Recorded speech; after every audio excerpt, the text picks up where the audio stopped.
네, 안녕하십니까. 자, 오늘 온라인 수업을 시작하도록 하겠습니다. 진도가 밤마다 조금씩 달라서요.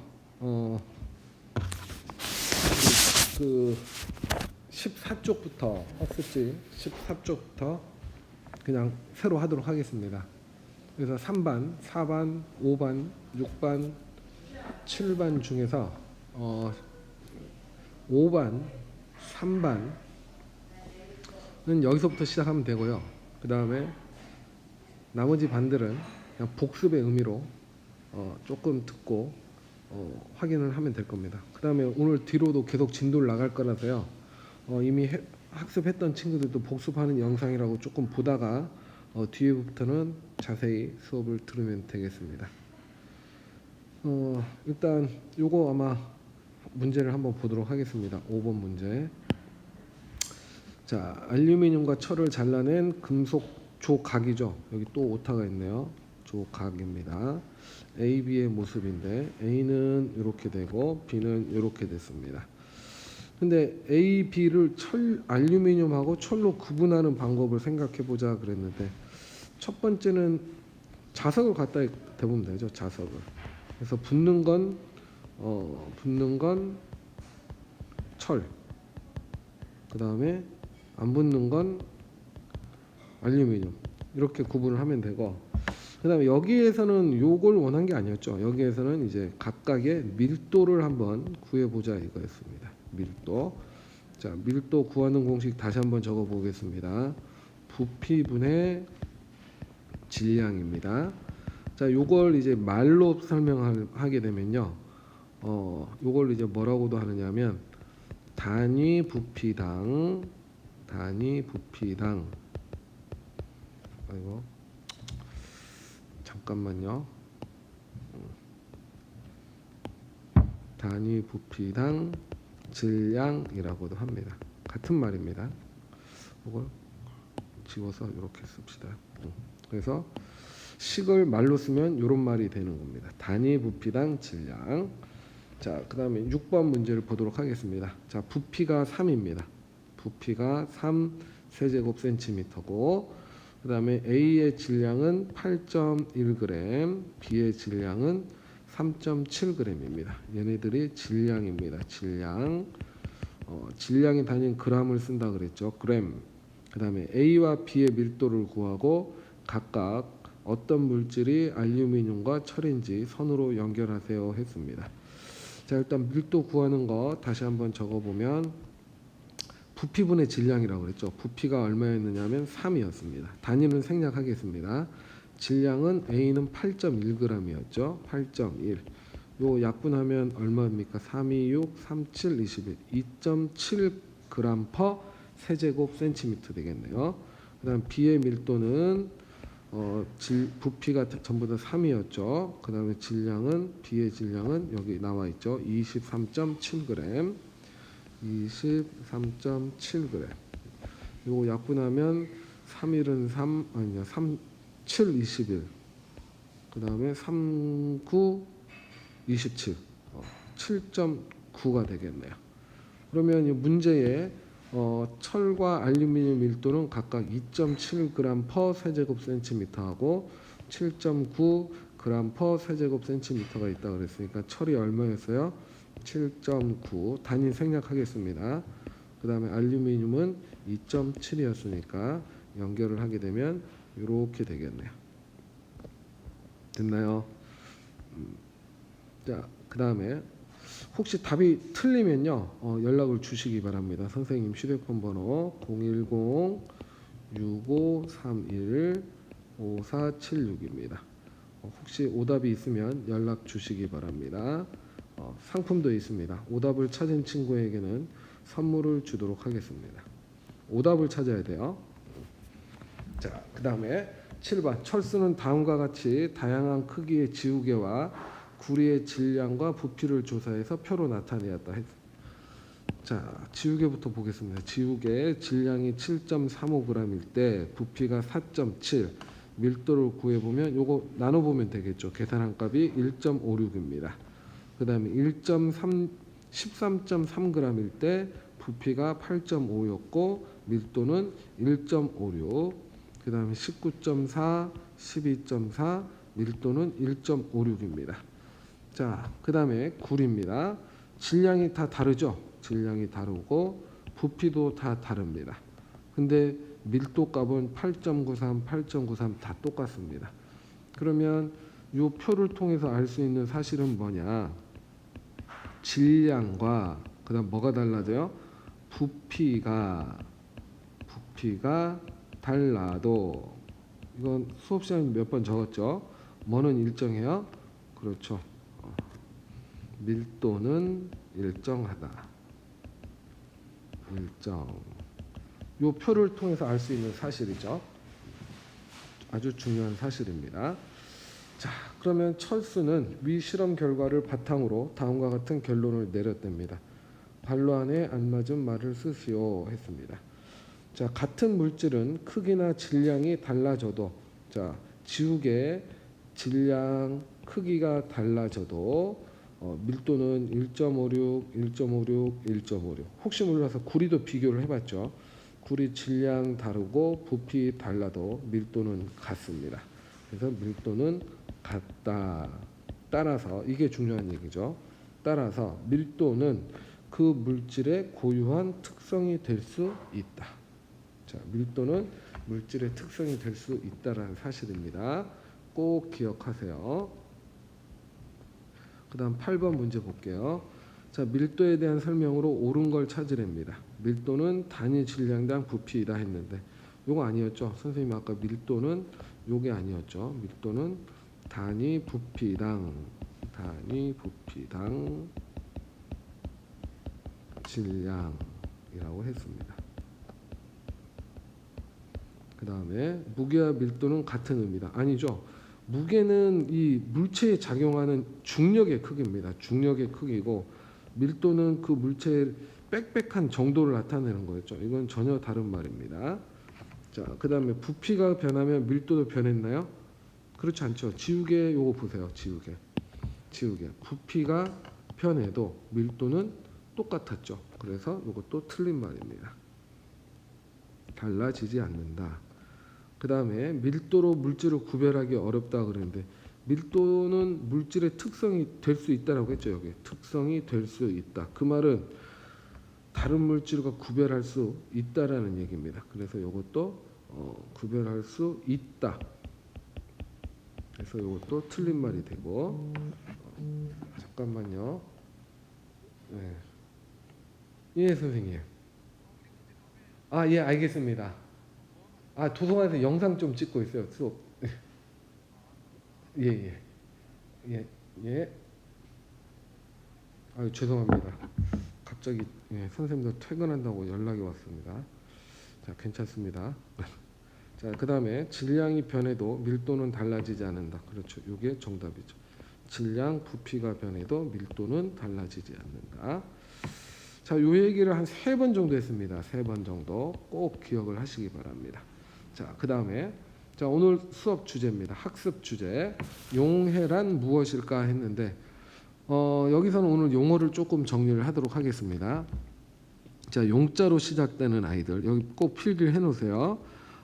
용질, 그 다음에 용매, 그 다음에 용해, 그 다음에 용해도. 미안합니다. 요 중간에 하나를 더 집어넣어야 되는데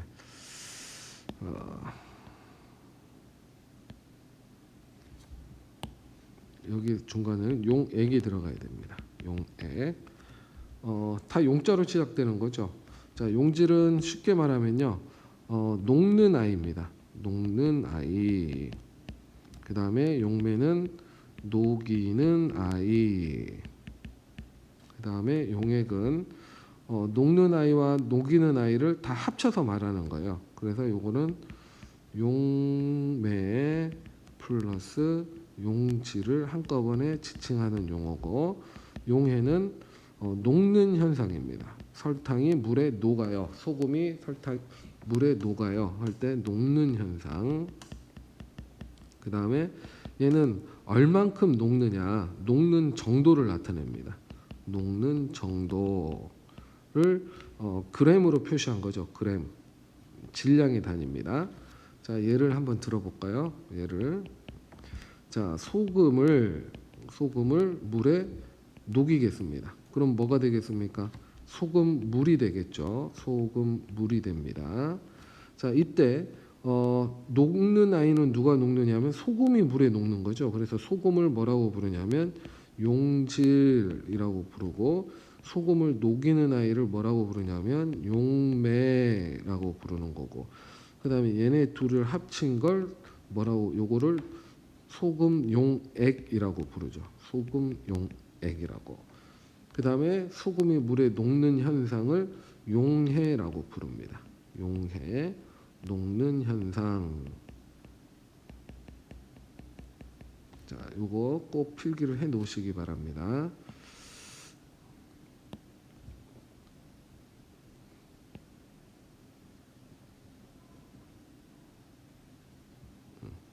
꼭 기억하고 있어야 됩니다. 단어 뜻을 모르면 수업 진행이 안 됩니다. 자, 그러면 한번 보도록 하겠습니다.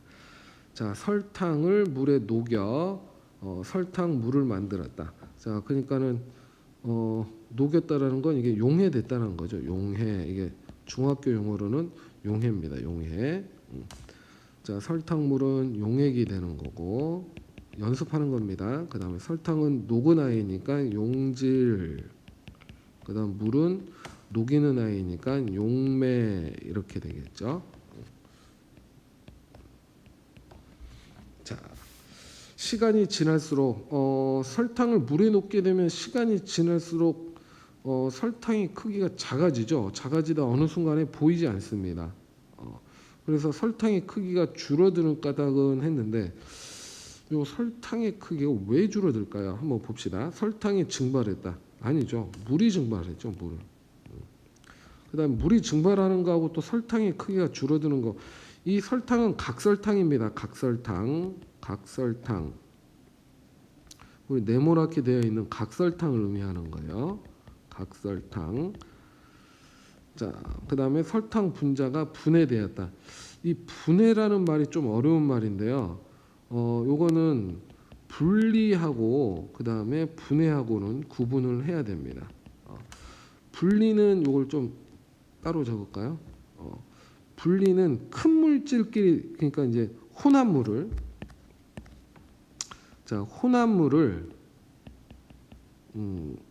순물질로 분해하는 거, 분리하는 거죠. 그다음에 이제 분해는 이 분자를 분해하는 겁니다. 분자를 분리하는 거를 분해라고 부르는 겁니다. 그래서 요거는 좀 크기가 큰 거를 나누는 거를 분리라고 부르는 거고, 요거는 이제 입자 세계, 눈에 보이지 않는 입자 세계에서 요걸 쪼개는 걸 분해라고 부르는 거죠. 요게 되면 혼합물을 분리해도 성질은 그대로 유지가 되죠. 예를 들면 설탕물에서 물을 분리해냈고 설탕을 분리해놓으면 따로 증발시켜서 모아놓으면 물이 되겠죠. 아니면 가열해서 이렇게 얘를 가열하죠. 가열하게 되면 여기다가 이렇게 해놓고 여기 냉각장치 얼음 같은 걸 이렇게 올려놓으면 수증기가 올라가서 이 얼음 때문에 냉각이 되면 물방울로 또르륵 떨어지게 되겠죠. 이거 이제 컵으로 모으면 되겠죠. 그럼 남는 건 뭐만 남느냐면 설탕만 남습니다. 그러면 혼합물을 분리해도 이 물하고 설탕은 성질이 그대로 유지가 됩니다. 성질이 유지가 돼요. 성질이 유지가 돼요. 분리가 돼도. 근데 입자를 분해하게 되면 입자 세계에서 분해를 한다라는 건 물을 분해해 볼까요? 물을 분해하게 되면 칸이 부족하다. 수소하고 산소로 나눌 수가 있습니다. 그러면 물이 갖고 있는 성질은 더 이상 유지가 안 되죠. 그래서 요거는 분해를 하게 되면 성질이 유지가 안 돼요. 성질 유지가 안 됩니다. 이런 차이점이 있습니다.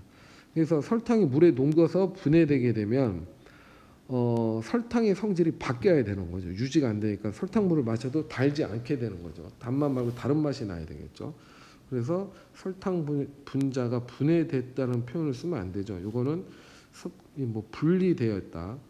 어쨌든 분해가 아닙니다. 그 다음에 설탕이 공기 중으로 사라지는 거 아니죠.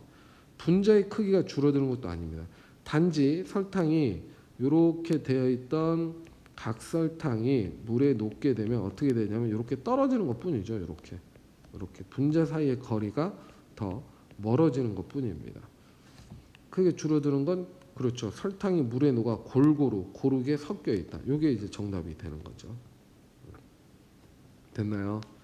자, 그다음에 설탕을 물에 녹이는 과정과 연관된 용어를 보기에서 찾아 쓰세요 했습니다.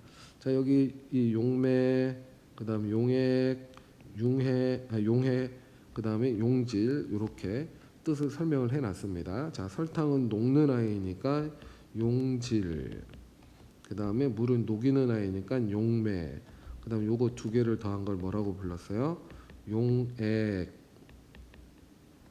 그다음에 설탕이 물에 녹는 현상을 용해라고 했습니다. 용해. 자, 얼만큼 녹느냐 이건 참고로 기억을 해보면 얘가 얼만큼 녹느냐를 나타낸 거를 얼만큼 녹는 양을 나타낸 거죠. 정도를 나타낸 거는 용해도라는 표현을 씁니다. 용해도. 자, 설탕이 이제 3번입니다. 설탕이 물에 용해되기 전과 용해된 후 부피와 질량에 대한 변화로 설명.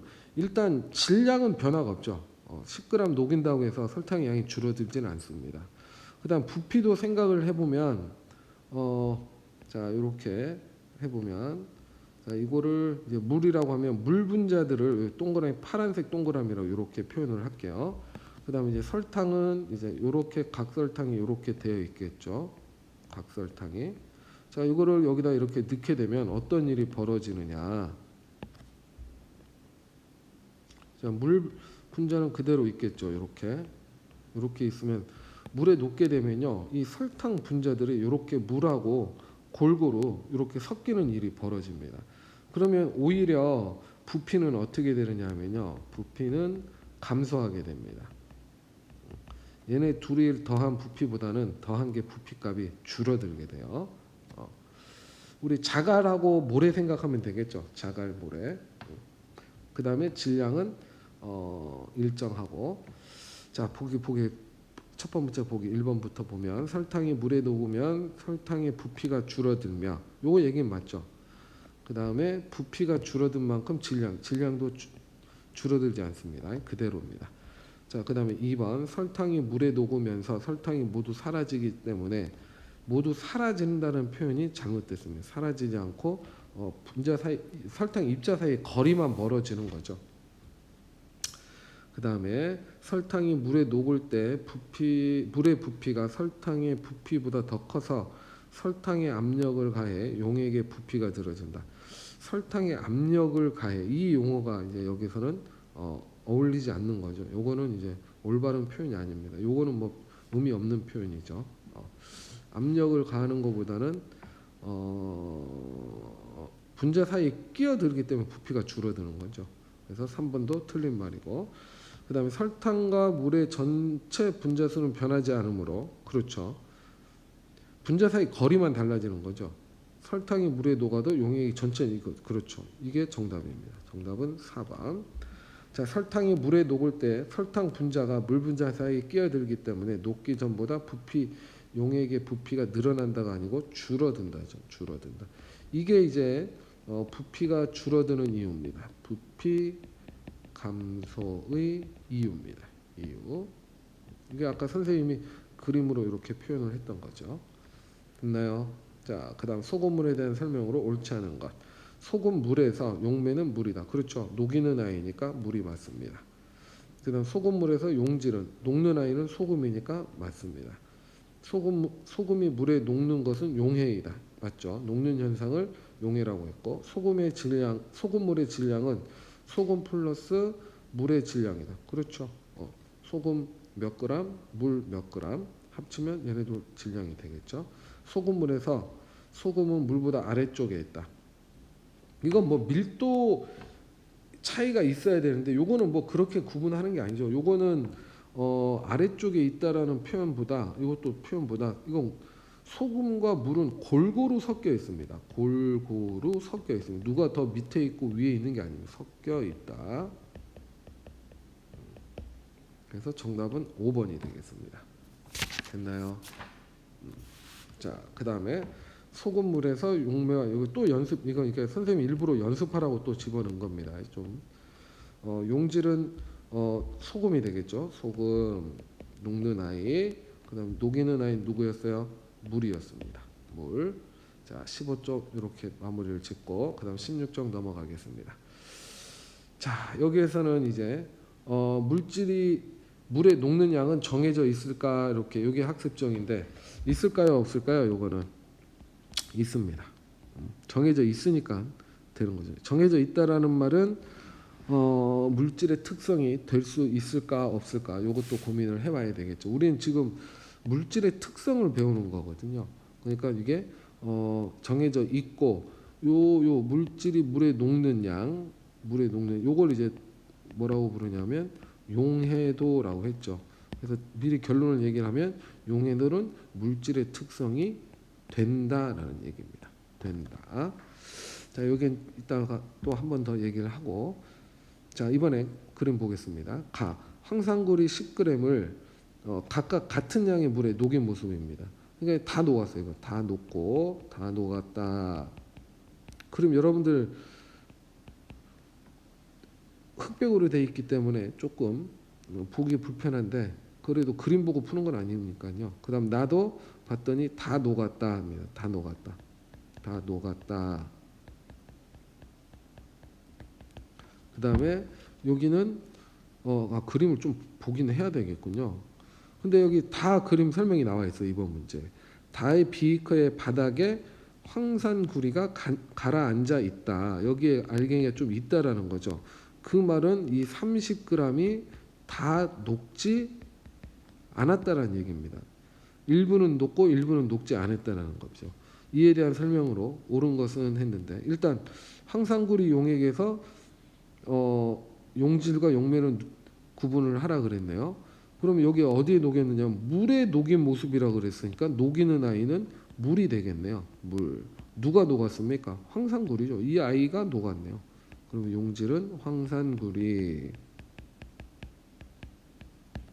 자, 그 다음에 2번. 자, 황산구리가 가라앉아 있답니다. 그 이후로 옳은 것은 잘 저어주지 않아서 했는데 요거는 이제 충분히 시간이 이 저어주는 이유는요 더 빨리 녹히기 위한 거지 더 많이 녹히기 위한 건 아닙니다. 그래서 요 얘기는 여기서는 좀 맞지 않고요. 그 다음에 시간이 지나면 가라앉은 황산구리가 모두 녹는다. 그렇게 보이지만 얘는 더 이상 녹지 않습니다. 왜냐 녹을 수 있는 양이 정해져 있기 때문에 녹지 않습니다. 그 다음에 일정한 양의 용매에 녹는 용질의 양에는 한계가 있다. 그렇죠.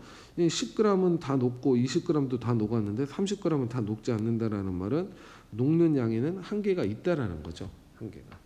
그래서 이 얘기를 하고 싶었던 겁니다. 정답은 3번이 되겠습니다. 양에 관계없이 황산구리는 일정한 양만 녹는다. 요거 아니죠. 요거는 이건 물의 양에 따라 가지고 다 달라지게 될 수도 있습니다. 그 다음에 시간이 지나면 가라앉은 황산구리는 점점 용액 위로 뜬다. 시간이 지난다고 해가지고 이 밀도값이 달라지진 않죠. 이것도 말이 안 되는 거고.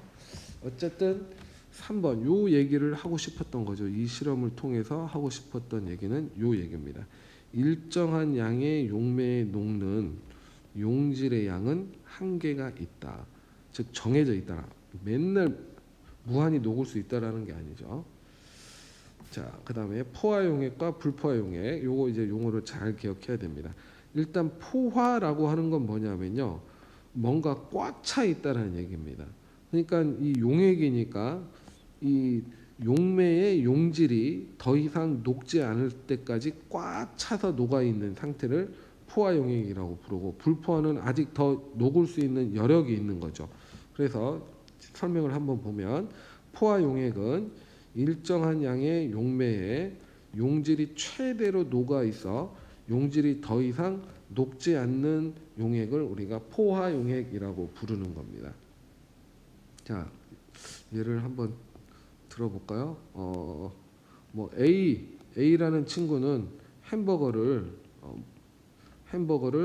3개 먹을 수 있는 아이입니다. 3개. 근데 현재 A는 몇 개 먹었느냐면 3개 먹었어요. 뱃속에. 그러면 이 아이는 뱃속에 3개가 들어갔기 때문에 자기가 먹을 수 있는 양만큼 최대로 먹었기 때문에 이 아이는 뭐라고 부르는 거예요? 포화 상태라고 부르는 거예요. 배가 꽉 차 있다라고 얘기를 하는 겁니다. 근데 불포화는 안이 불자죠. 안이 녹았다는 얘기입니다. 포화 용액일 때보다 용질이 적게 녹아 있어 용질을 더 녹일 수 있는 용액을 불포화 용액이라고 하는데 이 아이가 3개 먹을 수 있는데 현재 몇 개 먹었느냐? 2개 먹었습니다. 그럼 1개 더 먹을 수 있죠. 더 먹을 수 있는 꽉 차지 않은 상태. 요걸 이제 뭐라고 부르냐면 불포화라고 부르는 겁니다. 아직 포화되지 않았어라는 뜻이 되는 겁니다. 됐나요? 자, 그러면 가부터 다까지 황산구리 용액 중 포화 용액에 해당되는 것은 했는데 요거는 그림을 보고 판단하는 게 아니죠. 2번 보기를 보면 얘는 다 녹았습니다. 그러면 더 녹을 수 있는지 없는지 요거는 모르는 거죠. 근데 20g을 넣었더니 다 녹았답니다. 그 말은 여기도 아직 꽉 차지 않은 상태라는 거죠. 얘는 불. 그다음에 얘도 몰라 지금은.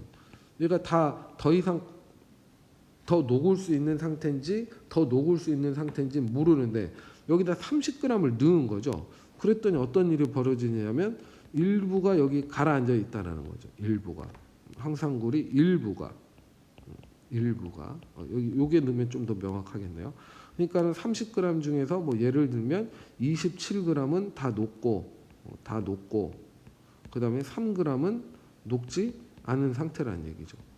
예를 들면 그러면 아까보다 7g이 더 녹을 수 있는데 얘는 20g만 녹았으니까 얘는 27g 녹일 수 있는 아이인데 20g 녹았으니까 얘도 불포화라는 얘기죠. 근데 얘는 꽉 차서 더 이상 녹지 않는 3g이 녹지 않고 있기 때문에 이 아이가 바로 뭐가 되느냐? 포화 용액이 되는 겁니다. 더 이상 녹지 못하는 거죠. 그럼 포화 용액이 된다라는 건 밑에 알갱이가 가라앉아 있는 아이들은 더 이상 녹지 못한 거니까 다 포화 용액입니다. 다. 자, 그다음에 4번 포화 용액과 불포화 용액에 대한 설명으로 옳은 것은 했는데 자 봅시다. 포화 용액에 용질을 더 넣으면 녹을 수 있다. 아니죠. 포화 용액이라고 하는 건 더 이상 녹지 못할 때까지 녹여놓은 거기 때문에 더 이상 녹지 않습니다. 자, 포화 용액에 용매를 더 넣어도 포화 용액이 된다 그랬는데 요거는 좀 고민을 해봐야 됩니다. 왜냐? 자, 물 100g에 설탕을 선생님이 뭐 정하는 겁니다. 200g 녹일 수 있다라고 쳐봅시다. 그러면 얘 넣게 되면 포화 용액이죠. 선생님이 금방 정했죠. 물 100g에 설탕을 200g 녹일 수 최대입니다. 최대로 녹일 수 있는 양이 200g이다. 그럼 200g 넣으면 얘는 포화 용액이 됩니다. 근데 여기에다가 물을 100g 더 넣을게요. 그럼 이제 얼마가 되느냐면 200g이 되겠죠. 그러면 설탕이 물 100g일 때 200g 녹일 수 있는데 200g일 때는 얼마큼 녹일 수 있느냐면 400g을 녹일 수 있습니다. 이렇게. 이게 2배 증가하게 되면요. 녹일 수 있는 양도 2배 증가하게 되겠죠. 그러면 여기 보세요. 포화 용액에다가 물을 더 넣게 되면 포화 용액이 아니고 이제 더 어떻게 되냐면 더 녹일 수 있는 상태가 되니까 불포화 용액이 됩니다. 불포화 용액. 이건 주의하세요. 요거는 조심해야 됩니다. 자, 그다음에 불포화 용액에 용질을 더 넣어도 녹지 않는다. 불포화 용액이니까요. 더 넣으면요. 더 녹죠. 요것도 틀린 말입니다. 그다음에 불포화 용액에 용질이 최대한 녹을 때까지 넣고 저어주면 포화 용액이 된다. 그렇죠. 최대한 녹을 때까지 넣고 저어주면 포화 용액이 되죠. 그다음에 용질의 종류에 따라 녹는 아이에 따라 포화 용액이 되고 불포화 용액이 되기도 한다. 뭐 설탕은 포화 용액이 되고 뭐 소금은 불포화 용액이 되느냐? 그렇지 않죠. 요거는 조금 말이 이상합니다. 그래서 정답은 4번이 됩니다. 4번. 여기에서는 요거를 조금 고민을 해봐야 돼요. 보기 2번. 자, 그 다음에 5번. 갈로 안에 알맞은 말을 각각 쓰시오 했습니다. 자, 한 물질이 다른 물질에 녹아 고르게 섞이는 현상, 녹아서 골고루 섞이는 현상을 뭐라고 불렀어요? 용해라고 했죠. 그 다음에 다른 물질에 녹는 물질, 녹는 아이는 용실이라고 불렀습니다. 그 다음에 다른 물질을 녹이는 물질, 녹이는 아이는 용매라고 했죠. 용어 정리하세요. 그 다음에 일정한 양의 용매에 용질을 최대한 녹아있는 용액을 더 이상 녹지 않은 상태를 포화용액이라고 불렀고, 더 녹을 수 있는 상태를 불포화용액이라고 했습니다. 됐나요? 자, 오늘 내용이 조금 어려울 수도 있습니다. 반드시 꼭 복습을 하세요. 복습. 교과서도 읽고 그다음 선생님 설명이 좀 어려우면요, 또 유튜브도 또 찾아보세요. 유튜브도 찾아서 꼭 복습을 하시기 바랍니다. 자, 오늘은 일단 여기까지만 하도록 하겠습니다. 대단히 수고 많으셨습니다.